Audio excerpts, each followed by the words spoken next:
Imagine if you could make decisions like the world's most successful entrepreneurs and investors, not by chasing luck or raw talent, but by systematically avoiding the mistakes that destroy people.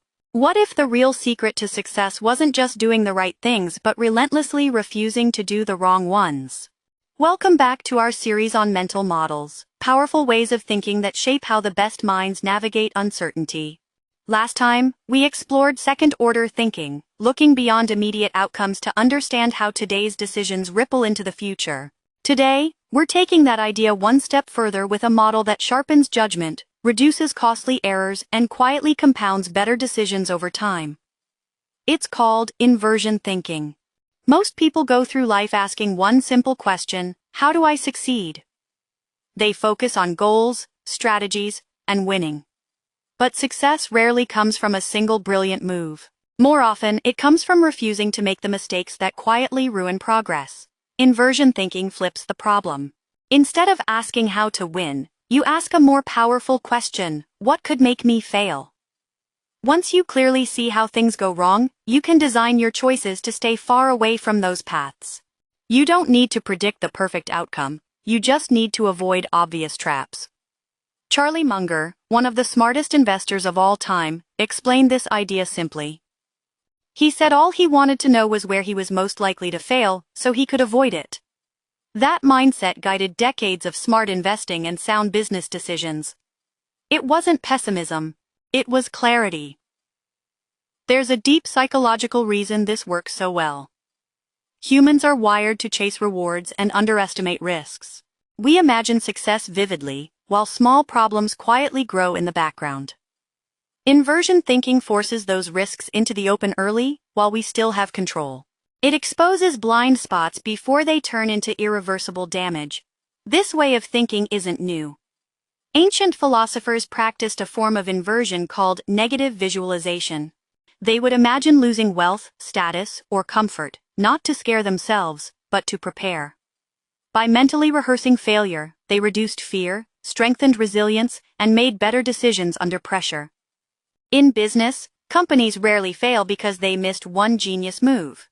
They fail because they run out of cash, ignore customers, take on too much debt, hire the wrong people, or refuse to adapt. In investing, fortunes aren't destroyed by missing the next big win, but by leverage, overconfidence, emotional decisions, and refusing to cut losses. In life, long-term success is rarely blocked by a lack of ambition, but by burnout, broken relationships, poor health, and repeated bad habits. Inversion thinking helps you identify these landmines before you step on them.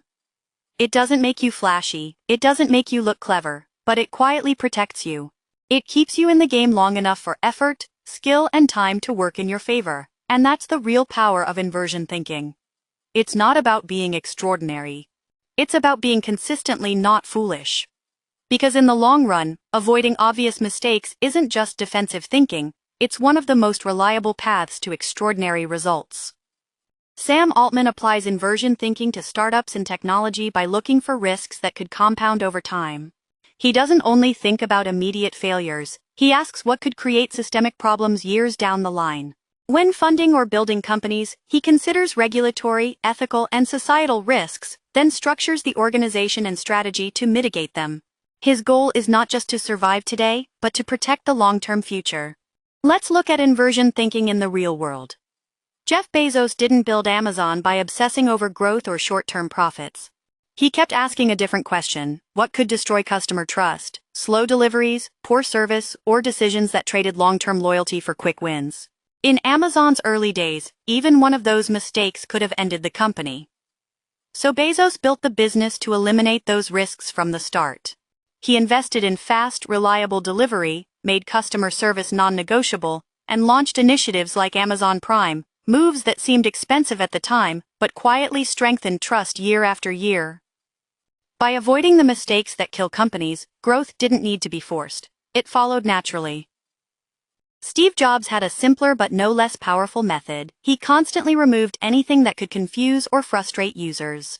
Every extra button, menu, or feature was a potential point of failure for the user experience. Simplicity wasn't just aesthetics, it was a shield against failure. By stripping away distractions, Jobs ensured that users could succeed intuitively with Apple products. The iPhone, iPad, and MacBook guided users towards success because every confusing element had been eliminated. Ray Dalio doesn't fixate on short-term gains, he focuses on permanent loss. He asks, what could destroy wealth for good? A market crash, inflation, or systemic risk? Once he identifies those threats, he builds resilient systems. Diversification means spreading investments across stocks, bonds, commodities, and currencies, and across different countries, so a downturn in one market doesn't wipe everything out. Hedging could involve using options or other financial instruments to protect against sudden drops in asset prices. And rigorous stress testing means simulating extreme scenarios, a global recession, a spike in interest rates, or a political crisis, to see how the portfolio would hold up. By preparing for the worst, losses are contained, shocks don't derail the plan, and growth can happen safely. First, avoid catastrophe. Only then can growth come. Here's how you can practice this today. Let's focus on your finances.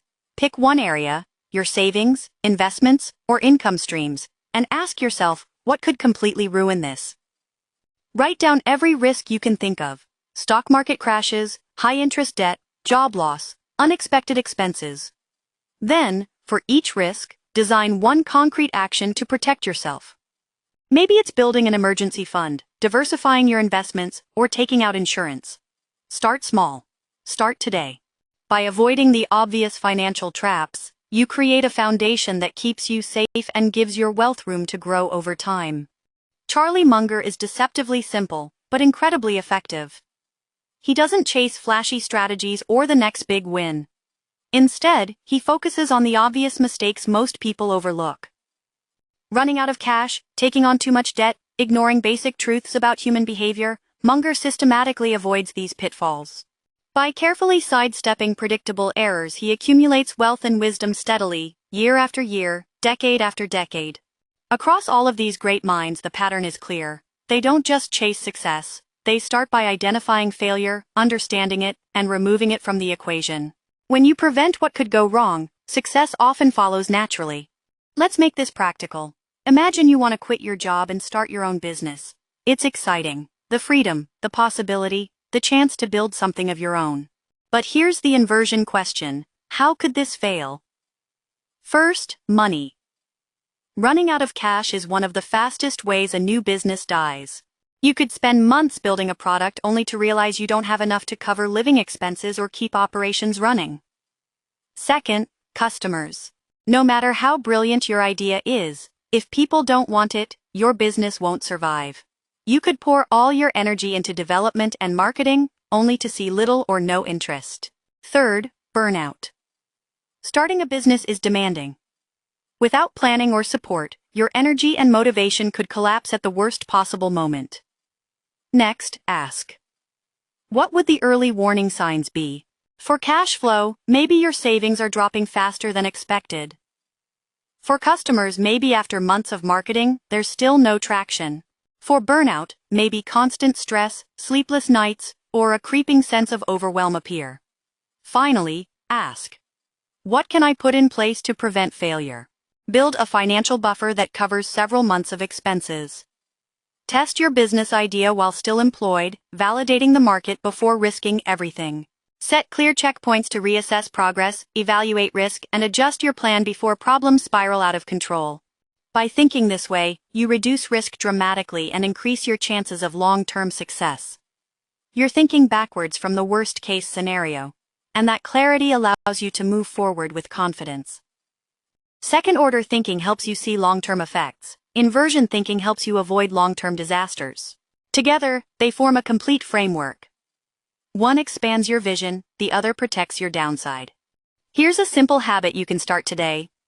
Before making any major decision, ask yourself 3 questions. First, how could this fail? Second, what would the early warning signs be? And third, what can I do to prevent it? Take a moment to write your answers down. Making your thinking visible like this not only brings clarity, it makes it far easier to act wisely and avoid costly mistakes. Inversion thinking doesn't require genius. What it requires is humility, the willingness to admit that things can go wrong, and to prepare for them. Avoid the predictable mistakes, and you don't need to be extraordinary to succeed. Remember, It's not about doing everything perfectly, it's about avoiding predictable mistakes. Do that consistently, and success naturally follows. If this video gave you new insights, go ahead and hit like, subscribe, and let us know in the comments. What's the first decision you're going to rethink using inversion thinking? Next time, we'll explore another powerful mental model. Return to failure, the secret tool billionaires use to stay ahead. You won't want to miss it.